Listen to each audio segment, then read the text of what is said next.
I told you she was dangerous. Hands where I can see them. Right now. Every head on the quiet suburban street turned. Officer Ryan Mitchell stepped out with one hand already resting on his holster, his voice echoing across the neighborhood. You heard me. Don't make this harder than it has to be. Standing in the middle of her own front yard, Monica Carter, a 38-year-old black woman wearing gardening gloves and holding a small watering can, slowly raised her hands. Confusion flashed across her face. Officer, what's going on?" Before he could answer, a loud voice cut through the silence. "I told you she was dangerous." Across the white picket fence stood Linda Harper, Monica's white next-door neighbor, pointing dramatically toward her. "She threatened me. She said she'd make me regret moving here. My grandchildren are terrified of her." Several neighbors immediately pulled out their phones. Within seconds, cameras were recording. A little boy standing beside his father whispered, "Mom, why are the police arresting that lady?" Monica looked from one face to another, completely stunned. "I've never threatened anyone." Linda laughed loudly enough for everyone to hear. "Really? Then why don't you tell these officers what you've been hiding in your garage?" The crowd instantly erupted into whispers. Officer Mitchell took a slow step toward Monica. "Ma'am, we're investigating a complaint. Until we determine what's going on, I need you to step away from your house." Monica's eyes widened. "My house? Now." She looked at the home she and her husband had spent years building, then quietly stepped onto the sidewalk. Linda folded her arms with a satisfied smile. "I told everyone she'd get exposed sooner or later." More patrol cars arrived. Then another. Within 2 minutes, 4 police vehicles lined the quiet street. Neighbors who had never spoken to Monica before suddenly acted like they had always suspected something. "I knew something wasn't right. She never talked much. Always kept her curtains closed. Probably hiding something." Monica heard every word. Not one person defended her. Officer Mitchell nodded toward another officer. "Secure the property." 2 officers walked toward the front porch. One reached for the front door. Monica immediately spoke. "Please don't damage the door. It's unlocked." The officer ignored her. Another officer placed bright yellow police tape across the walkway. The neighborhood gasped. Linda couldn't hide her excitement anymore. She raised her phone and started live streaming. "I told everybody the truth. Finally, this neighborhood is safe again." Within minutes, hundreds of people were watching online. Comments flooded the live stream. "Arrest her. About time. She always looks suspicious." Monica lowered her eyes. She had never felt so publicly humiliated. Officer Mitchell approached again. "Do you have anyone we should notify if you're taken downtown?" For the first time, Monica's voice shook. "My husband." "What's his name?" She hesitated for just a second. "Daniel Carter." Linda burst into laughter. "Oh, please." She looked directly at the livestream camera. "Now she's making up fake names to scare the police." Even a few neighbors laughed. Officer Mitchell remained expressionless. "And where is Mr. Carter right now?" Monica looked toward the empty driveway. I honestly don't know. He left early this morning." Linda smirked. Convenient, Officer Mitchell reached for his radio. Before he could press the transmit button, a strange voice crackled through every police radio on the scene at exactly the same time. "Unit 12, hold your position." Every officer froze. The radio spoke again. "Repeat, hold your position. Do not proceed." Officer Mitchell slowly lowered his hand from the radio. His confident expression disappeared. He looked toward the end of the street. In the distance, 3 identical black SUVs turned the corner together. No flashing lights, no sirens, just silent, deliberate movement. The entire neighborhood stopped talking. Linda frowned.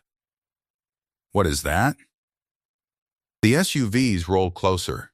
Then something happened that made every officer on the street instantly straighten their posture. Officer Mitchell quietly whispered, "Stand by." And one by one, every police officer suddenly stood at attention. The 3 black SUVs rolled to a smooth stop in the middle of the street.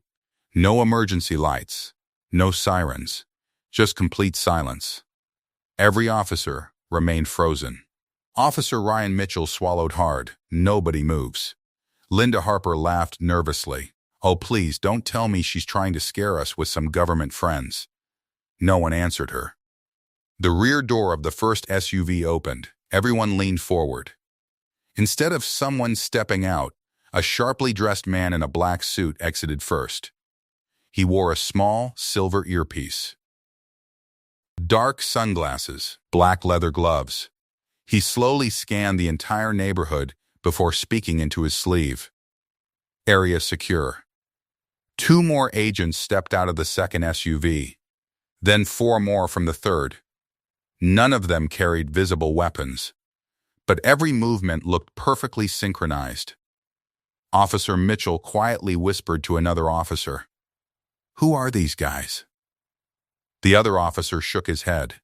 "I don't know." One of the suited men walked directly toward the patrol officers. He stopped exactly 3 feet away. Without raising his voice, he said, "Who is supervising this scene?" Officer Mitchell stepped forward. "I am." The suited man stared at him for several seconds, then calmly held up a black leather credential wallet. The badge inside flashed only for a moment. Officer Mitchell's face changed instantly. He lowered his eyes. "Yes, sir." Linda couldn't understand what had just happened. She walked closer. "Excuse me." Nobody even looked at her. She spoke louder. "I'm the one who called the police." Still, no response. Her confident smile faded. The suited man looked toward Monica for the first time. She was still standing quietly beside the police tape. Hands folded, eyes calm. He gave her a respectful nod. "Ma'am." Nothing more, just one word. But every officer noticed it. Officer Mitchell immediately looked confused. Why would someone with federal credentials greet a suspect with respect? The neighborhood began whispering again. "This doesn't make sense. I thought she was being arrested." "Who are those people?" Linda forced herself between the suited man and Monica. "I've been trying to tell everyone this woman has been causing problems for months." The suited man slowly turned his head toward Linda. His expression never changed. "Step back, ma'am. I have every right to be here." "Step back." His voice remained calm, but this time, even Linda took one step backward without realizing it. At that exact moment, another black SUV slowly entered the street. Unlike the others, this one flew a small American flag on the front fender. Every suited agent immediately turned toward it. Officer Mitchell's breathing became heavier. He quietly muttered, "Oh no." The rear passenger door opened. Expensive polished black shoes touched the pavement. Then perfectly pressed navy blue trousers. Someone important was about to step out. But before the crowd could see the person's face, every suited agent snapped to attention. Every police officer followed. Officer Mitchell removed his cap. Even veteran officers who had been on the force for decades stood perfectly still. Linda looked around in complete disbelief. "What is wrong with all of you?" No one answered. Monica simply watched the SUV, a faint smile appearing on her face for the very first time.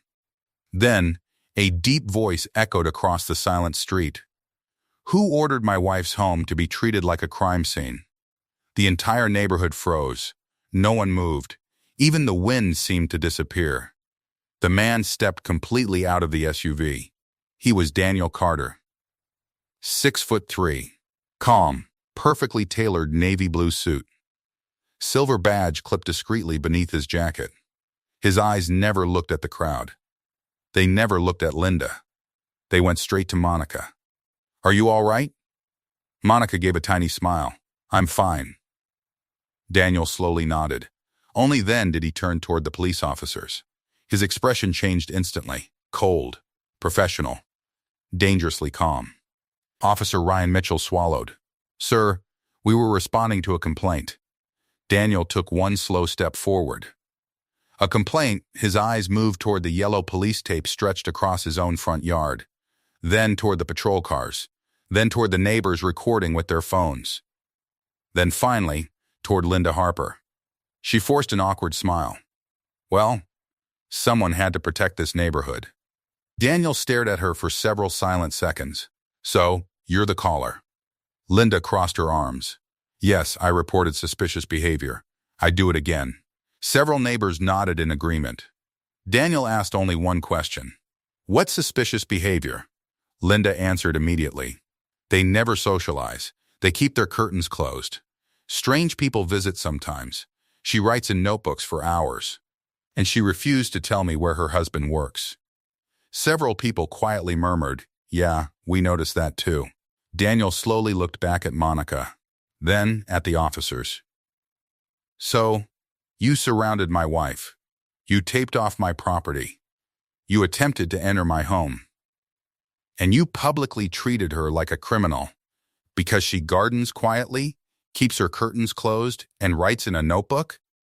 Nobody answered. Officer Mitchell lowered his eyes. Daniel looked directly at him. Officer, did anyone here witness a crime? No, sir. Did anyone report violence? No, sir. A weapon? No, sir. A victim? No, sir. Daniel nodded once. So everything you did today was based entirely on assumptions. The silence became unbearable. Linda suddenly interrupted. Hold on, you're making this sound like they're the bad guys. I was protecting my family. Daniel looked at her. For what? She hesitated. They look suspicious. Daniel asked another question. What exactly does suspicious look like? Linda opened her mouth. Nothing came out. For the first time, she couldn't answer. Several neighbors slowly lowered their phones. One elderly man quietly whispered, She's right. We never actually saw them do anything. Another woman nodded. We just believed what Linda kept saying. The atmosphere shifted. Daniel reached down, picked up the roll of yellow police tape himself, and slowly removed it from his front gate. He folded it neatly, then handed it back to Officer Mitchell. This never belonged here. Mitchell accepted it with shaking hands. I'm sorry, sir. Daniel looked at him. I'm not interested in apologies. I'm interested in professionalism. Mitchell nodded silently. Daniel then turned back toward Monica. You've waited long enough. Let's go home. Monica took one step toward the front door. Then, a voice behind them shouted no. It was Linda. Her face had turned bright red. You're just going to let them walk away? What about the investigation? What about my report? Daniel slowly stopped walking. Without turning around, he said something that made every officer's heartbeat speed up. Oh, the investigation is just beginning. Then he finally turned around. But it's no longer about my wife. Every officer looked at Linda. For the first time, she realized the person now under investigation might be her. Linda's confident smile vanished. What are you talking about? Daniel Carter didn't answer immediately. He looked toward one of the black SUVs. A senior federal investigator stepped forward, carrying a thin, black evidence folder. Daniel nodded once. Begin. The investigator opened the folder. Over the last 8 months, the Carter residence has received 37 emergency calls. The entire neighborhood gasped. Linda immediately pointed at Monica. Exactly. See? I told everyone you should let me finish. The investigator never raised his voice. 36 of those calls were proven false. Linda's face froze. The investigator continued. Every one of those false reports originated from the same address. He slowly turned his eyes toward Linda's house. The crowd followed his gaze. Linda laughed nervously.